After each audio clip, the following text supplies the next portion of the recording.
علمنا كويس، كان زمان التعليم اجمد شويه، دلوقتي بقى سريع. وانا بلاحظ في اولادي واولاد بنتي انهم ما بقوش ينطقوا العربي صح. فانا عملت منهج في بيتنا ان انا اقعدهم قدامي وأقريهم القرآن الكريم قدامي يقروه صح بالتشكيل الصح. بنصحكم يا ستات كلكم لو عندكم أولاد اعملوا معاهم كده، لأن القرآن الكريم متشكل صح جدا، وده اللي يحفظ منه حاجة ويقراه صح هيعمل اللغة العربية في المدرسة صح، وهيبقى ودنه بتقبل الكلام الصح، وهيبقى لما يتكلم صح، ولما يكتب موضوع انشاء هيكتبه برضه صح، لانه اتعلم اللغه العربيه صح.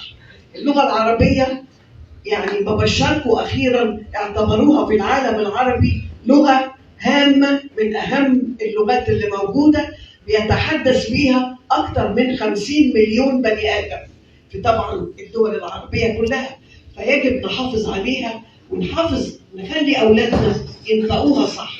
وانا تجربتي من القران الكريم، يعني انا كان الحمد لله عندي اب وام يفهموا في الحكايه دي، خلونا نقرا القران من واحنا صغيرين ويسمعوا مننا وما يقبلوش الا القران متقال صح.